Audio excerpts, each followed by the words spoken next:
Am I feel like I'm. Today we are going to make some portfolios. Well, one portfolio in particular, a photo portfolio, digital one used in meetings, presentations, if you're introducing yourself as a photographer. I get asked about this a lot. I used to make portfolios all the time, not just for myself, but for all kinds of clients and photo agencies. I enjoy designing them and sequencing them and figuring out which pictures to use and which not to use. Back when I was a photo editor, I would go through portfolios every day, and I still do portfolio reviews. Last year, I was at ICP reviewing portfolios, and I always find it a really rewarding experience. It's very easy to make portfolio, but I think a lot of people struggle with it in the photo world because first of all, InDesign is fundamentally different to Photoshop in how the buttons work. So we're going to go through some of the buttons. I think a lot of people just aren't really sure how to design it. First thing you need to do is get InDesign. There is no better piece of software to design books or digital pages than InDesign. Unfortunately, I wish there was, but there is not. If there is one, please let me know. That's really the only thing you need. It's a little bit cost prohibitive for a lot of people, but unfortunately, that's the way it is. And if you can't afford it, then see if you can borrow a friend's laptop who does have it. I made one the other day for my friend Erik Tanner, and I was doing that over Discord, and Pat joined in, and we talked about a couple things. Pat remembered that he had to make his own, and we're going to go do that today. Pat is here. You want to say hi?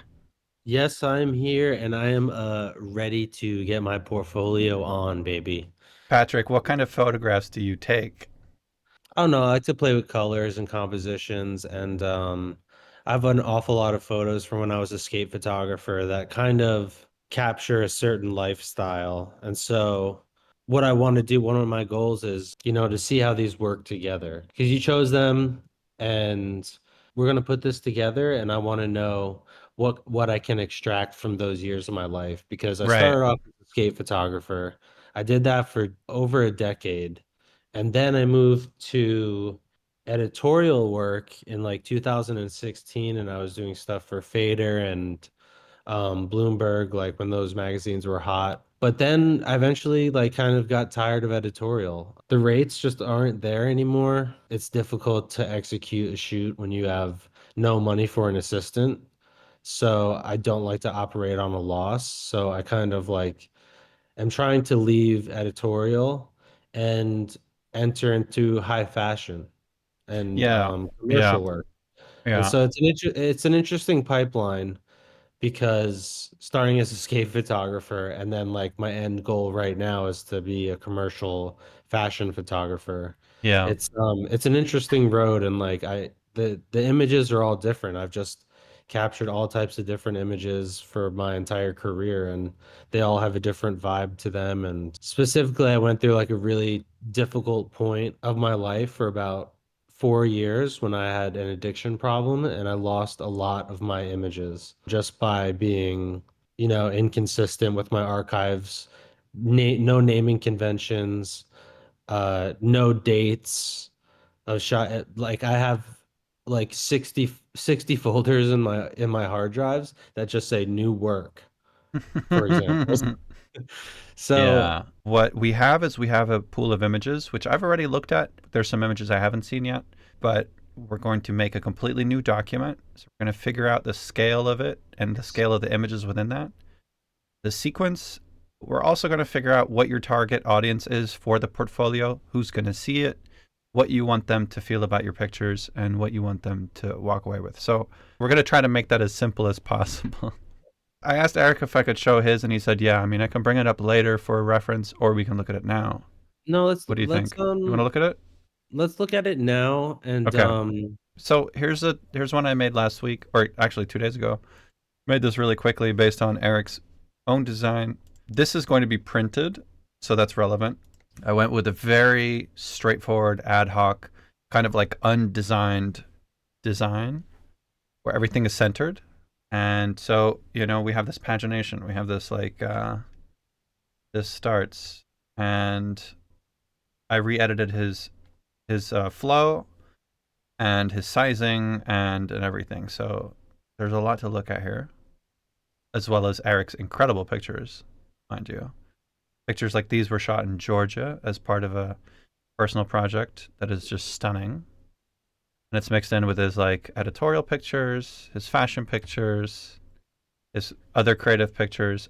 But yeah, I'm not going to show what the original design looked like, but what I will say, the reason I want to show this isn't just to show off the portfolio design and this text I just took from his website and added it in the back, but also to talk about like sizing stuff here. So Yeah, I'm truly interested in that because like yeah, yeah, side by side, it's very interesting. Like the power of the yeah. photo kind of like shifts. You know what I mean? I made this grid here.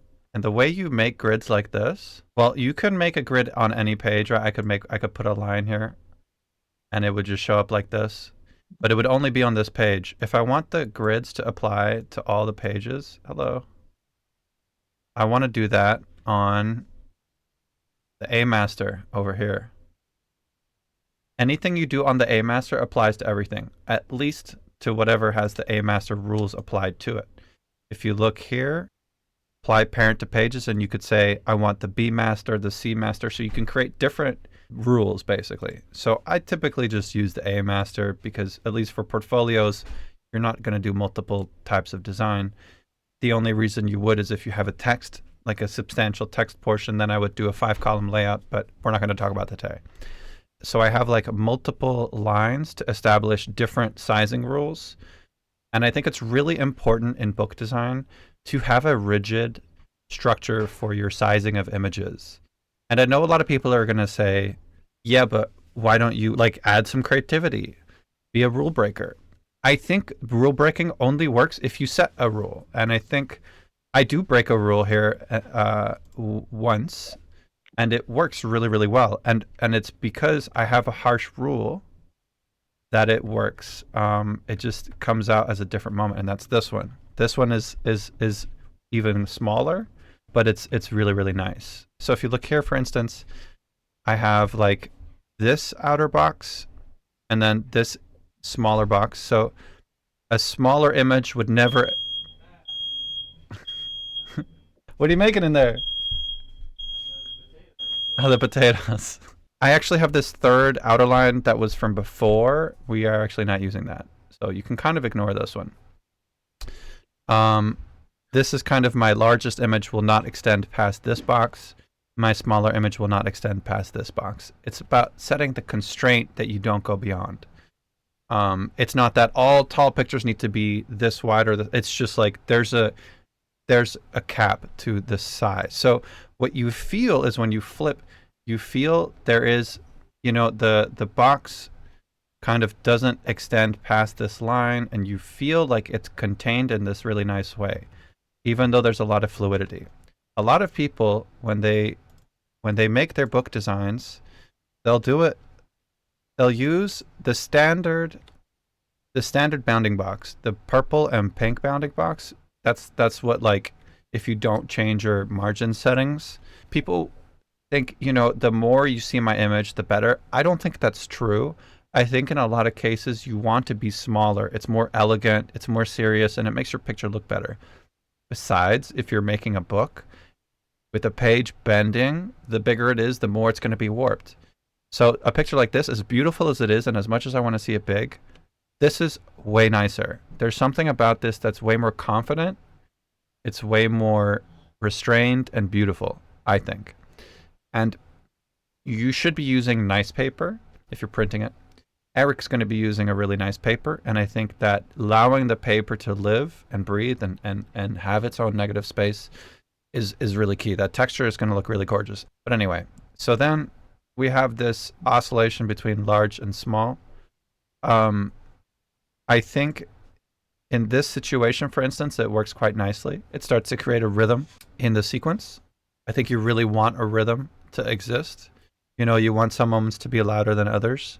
And then you kind of just have to be creative with why some are bigger than others and have a rule for what that size should be. So here's another instance of that, and here's another instance of that. In all of these situations, the portrait is larger and the still life is smaller. Let me go back there. Right. Ultimately, Erik is a portrait photographer first. So those are more important for him.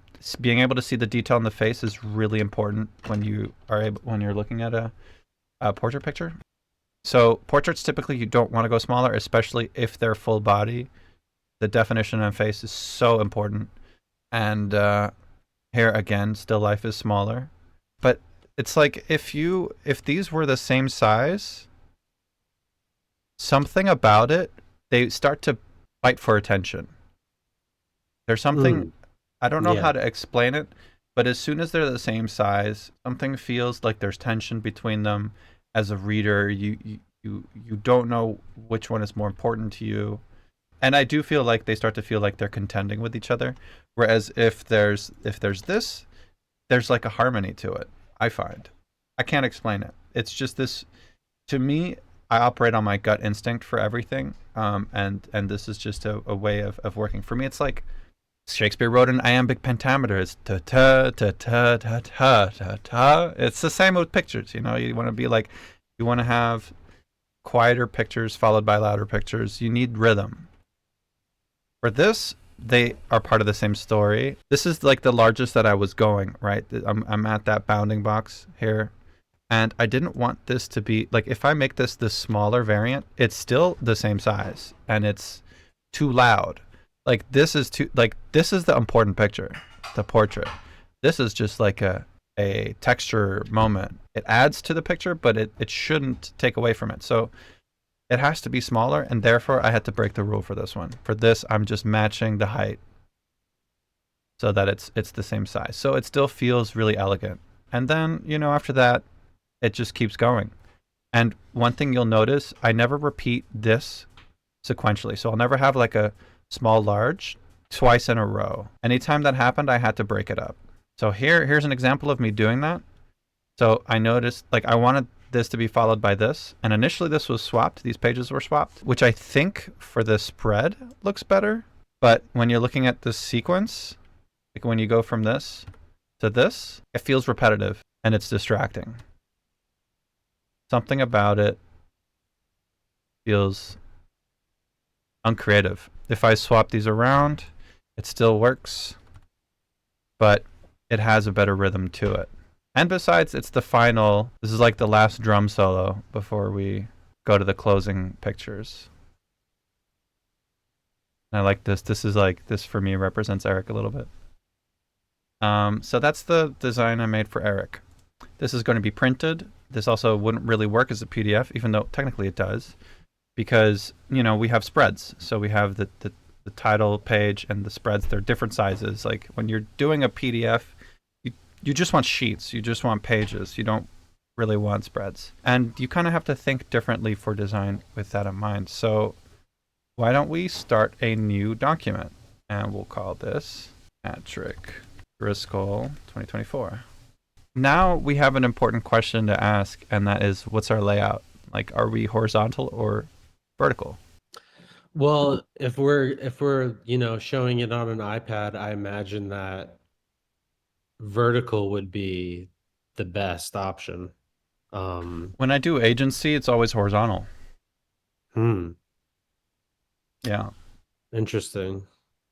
Letter, yeah. Let's see what that looks like. That feels all right. That feels closer to an iPad, right?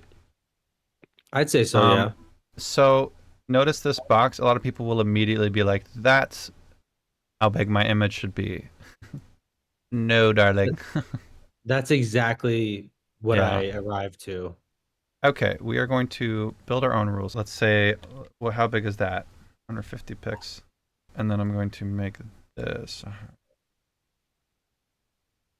Okay, so it's going to feel very tight, right? This feels very small, but I think it's going to look nice. And we can always adjust it later. So let's Mm-hmm. apply parent. Okay, we're going to do what? 30 pages? Is that how many images you have? I think the initial ones that you selected came out to 16 or 17, and Okay, then so we'll do 25. okay, yeah. Whoops. First order of business is title page. So Patrick Driscoll photography Uh, 2024 or Porta 24, or don't even say that. Maybe just, I don't know if I 2024 want to say port. photography. I think I might prefer 2024. Or what if it's just your name, like Erik? Um, Why don't we start with that? Let me yeah, I just think start I with your like name. that. I We, think we I need like just we need to like figure out your font and everything as well. Let's see here. I have lots of cool fonts. Do you have any fonts you like? I really like that Barry Lyndon font. Um, Okay, we're going with SpongeBob for now. okay. Oh God, my fucking portfolio is a joke. Okay, I'm sorry. I'm sorry. I need to take this more seriously. I forget that I I'm have doing something meetings, for purpose man. there. I know. Yeah. I have meetings lined up, man. I have to. I can't I be love that this is called fucking Comrade. SpongeBob. I don't know where to put your name yet, but we'll get there. I feel like this needs something else. I'm gonna start putting images into the document, but we're going to rearrange everything later. Okay. Are you doing this randomly, or are you doing this by Yeah, like? I'm doing randomly. I'm just literally dropping them in like as a batch, Okay. just to like. I mean, yeah, and then I'm gonna like lay it out later. Oops, made that one too big. One thing I'm doing is I drag all this. I grabbed a whole bunch, I dropped it in, and now I can freely just like click and hold. But one Yeah, I had thing, no idea about this feature. I was like, yeah, I was just dragging photos in, and they were just like yeah. mess. See, I still have 4 images left to drop, so I can just keep going, click and hold. So one thing, when I'm clicking and holding, notice that if I am dragging it along this line, it will snap to this ruler. I have to be along the right side if I want to snap it to the right. Like if I'm here, it's not going to snap to the bottom easily. I have to be, my mouse has to be hovering over the bottom and it will snap to the relevant guide. Kind of a boring note, but it's kind of important. I see too many people struggle with that. And I'm not sure if we're going to use everything that I'm putting down right now, but I'm just putting it on a page. Yeah. One thing that people have to keep in mind these days, and it's kind of paradoxical for the process, is that most people are going to look at your site or your portfolio on their phone. Mm. Okay. These days, I'll fix that later. Oh, I need 4 more pages. You look at your stats for your website, you'll see that that's the case nowadays. I don't think I have My bad. stats. Or I mean, I guess I could get a plugin for it because I use Exhibitor made by John Friel. Yeah, you would need to enable Google Analytics or whatever. Yeah, yeah, that's right. I probably should get on that. I want to figure out what your closer is going to be. What are your openers and your closers? The opener has to be the silhouette guy. Why is that? I think that's my strongest image in this entire set. Okay, I don't agree. First of all, here's why I don't think it should be your opener. First of all, this isn't definitive of your style. I would say that this is a really nice alternative, like a creative one. I think Yeah. what's more definitive of your style is something like this, which is portrait. It's well lit. It's stylish. This is important to have early on, but I think you lead with the image type that you're selling. You want to, your very first image should be what your client is looking for specifically.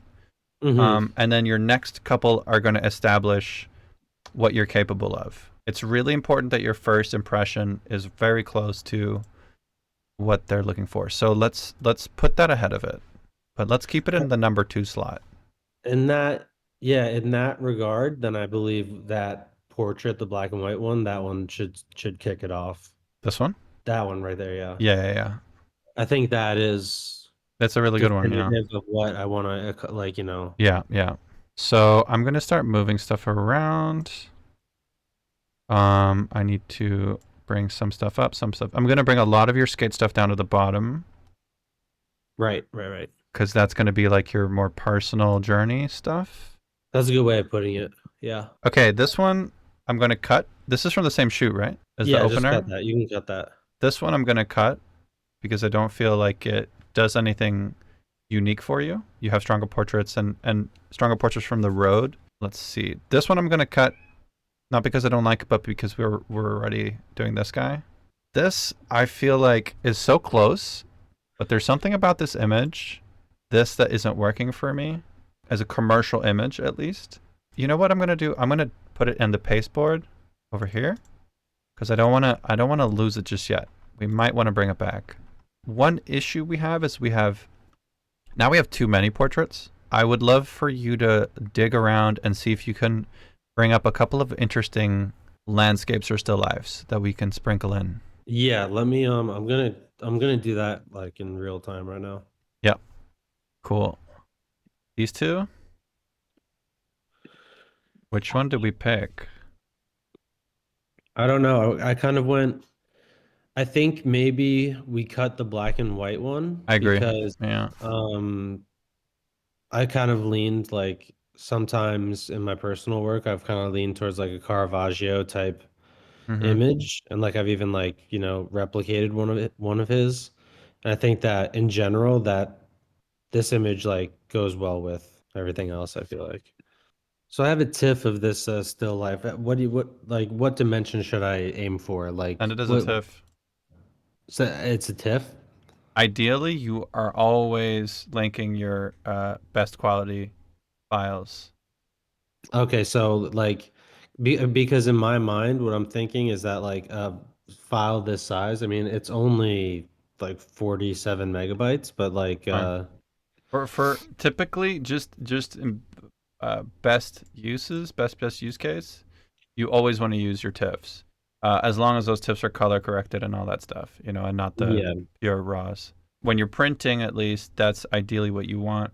If you use a JPEG or like a web rip, you only have that resolution to go by, and you can't expand or contract it very much. Hmm. So typically you want to use your TIFFs, but high res JPEGs, PNGs is totally fine. For web stuff, you can get away with a lot of crap. But let's see here, effective. So this is fine right now. The dimensions of this image are so big that the effective PPI is 581, which is points per inch. Right, that's pretty much the same thing as DPI, Okay. which is great, which means the image is very large. And if you're here for the first time, be sure to hit that follow button. How many more? And then I have 107 more. Let's go. Let's get me to 100. Boop, boop, boop, boop. Yes! That's what I'm talking about. I think we can add some stuff there, but I'll wait for you to send stuff. But this is I'm looking pretty good. putting it together right now. More portfolio fodder. All right, let me hit that we Yeah, transfer. I think this is looking good already. Yeah, let's not put this one in here. Even if that's like that was the assignment, I think that's like we don't want to advertise your compositing work. So really, I'm only taking one of these pictures. The That's fair. sunset. Yeah. I mean, it is really out of character for me. Yeah, I mean it's like there's a place for it, but that's not what we're trying to advertise today. So let's Yeah, no, I agree see. fully. Let's try that there. No. Okay, let's go back to fonts. Liam says I'm a tough editor, not playing games. That's right, man. I don't fuck around. I don't want you to fuck around. This is like, yeah, this is quite the project for me, like salvaging all this. Yeah, and I want to feel good about it too. Hmm. I need more fonts. I thought I had more fonts in this. But maybe that's on my MacBook. Fonts is probably the hardest part. What, the font? Picking a font always takes forever. So one thing with InDesign when you're resizing stuff, with InDesign, if you're only holding shift, you're going to only change the bounding box and not the content inside of it. So if I do that here, the same thing's going to happen. I'm just changing this blue box, which is the box that contains the content inside of it. So there are in fact two boxes here. There's a brown box, that is the media box. And the same thing applies for text, except text doesn't have a brown box over it. So in order to move both, you want to hold shift and control, and then you move both. By the way, every time I say control, it's command on Mac. If you double click it, you will go to that box. But this time, if I do shift and control, it won't move the bounding box. You have to select the blue bounding box, and then you can do it. It's very easy to mix up the boxes. Sometimes you will accidentally double click, and you're like, I want to move this image somewhere else, and then this happens. It gets annoying. If I wanted to make this even smaller, right, I'm not going to do this, and then this, because then I lose my place. So what I do is I hold Control Shift and Alt, and if I do that, it's proportional and it stays in place. And that works from the sides as well. So that's a really useful tip.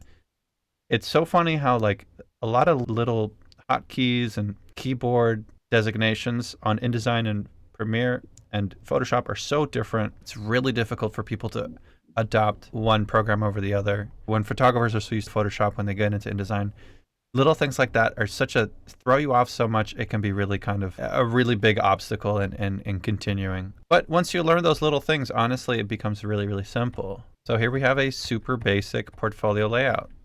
Again, using lots of negative space to give the image a lot of room. Pat, I do think you want to, here, I'm just going to do it myself. I'm going to edit the last image to increase the highlights a little bit. Look at little this, green look at it. You too. see, but if you look at the histogram, it's all in the dark. Yeah. What I need to do is I just need to boost up your highlights Yeah. a little bit. This is actually recently I used a DSLR scanner for this. Boom. And that's automatically changed. So that looks good now. All right, let's look at this one last time. Okay? And then we're going to export it and call it a day. Do you mean like call it a day as in like For the it's done segment. and ready? Yeah. Because I have something on Okay. Monday. Yeah. That you can use this. Okay, I mean, I feel and good like about this. we can change it for a future version. But this is something, I mean, we add the telephone number later, but I think this is really nice already. So, right? I think the font's good. This is Helvetica. Simple. I don't mind the font. I think it looks good. It It's New looks York. clean. New York, subway station. I don't know what that accent was, but I was doing a foreigner doing a New York accent. That's what that was. So page 1, 2. How do you feel? And you feel like good about the sizing? Yeah. How do you Okay. feel about it? You feel I like it's think a little it's cool. small? It seems a little bit on the small side, but I think it's framed quite well in terms of like the Yeah. fact that we're doing horizontal. Well, let's just for an exercise, right?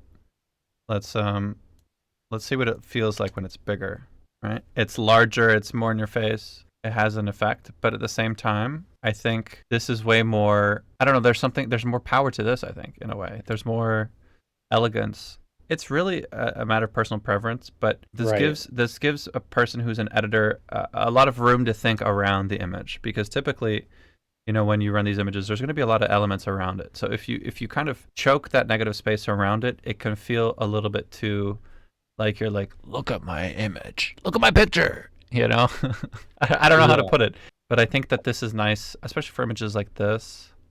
Trevier says the smaller is easier to take in, and all. I think I agree. I think you can see the whole image better. And then we have this, and then we have this, and this is where the pills come up. And then we go to this. This is kind of like, this is the bubble where it cracks, right? This is where your old you comes out, and I really like it. This really cements that, like overlooking at something from the past. And then I think this is a great little closer. That's it. I think you can end on that picture. I don't think you need another slide. I'll do this though. I'll stream my export settings. Yeah, I'm interested in like what kind of size we're aiming for. And Right. Well, I mean, we've already defined the scale. So at this point, we're just trying to save. And let's see here. We don't want spreads. We don't have spreads. Compression, that's too low. Let's bring that to, so let's keep it at 300. Yeah. We don't have monochrome. I'm really excited about Eric's one. He's letting me do it as a saddle stitch, and it's quite a thick saddle stitch. So it's gonna be like this thick, the book. oh, you're actually gonna make it for him? You're not gonna send it Yeah. out? Yeah, no, I'm gonna make him one. Just one though, and then he might make more, but I'm gonna make like the original. It's gonna be a heck more book. It'll be fun. That's awesome. But it's gonna be like a saddle stitch, which means it's just kind of stitched as one bundle. And we're gonna use this red paper, and I want that to be rounded. I'm gonna have it printed on the spine so that like it goes around the edge. We just have to do a really good job of chopping it on the flipping side, but it's gonna look really nice. I think it's gonna be a really pretty book. That's we just made a portfolio really quickly and it's ready to go. Patrick can go use that for some meetings that he has this week. We can always tune it up later. It's really that easy. It's a lot of simple things that will make your pictures look a lot better. It's a whole lot better than just having loose images on an iPad. It's a whole lot better than just sending a website. Having a PDF with a condensed distillation of the images that you want to present to your client is so key, and it's quite simple. You just have to do it. The agency I used to work for, the agent, he would show up to meetings with an iPad and nothing else. Thank you to Yeah, all the thanks for being amazing here too. yeah, thank you to all the amazing photo people on the internet. I hope we can all grow together and learn together. I've been in the photo world for a long time now. I don't work in the photo world professionally as much as I used to. I do video now. I really enjoy live stream producing, but I have a lot of experience. I used to run a publishing company. I used to work at magazines in the city, and I love teaching the things that I've learned along the way. Along the way. All right, thanks everyone for tuning in, and thank you, Pat, for sharing your work. You've made some beautiful stuff. I hope you get lots of money, lots of gigs. Thank you. I appreciate all the work, man. Appreciate Um, everyone here too. Thank you. yeah, Thank you for the everyone. compliments too. I've Thanks, seen like, Maple. Thanks, everyone. Bye, y'all. see ya.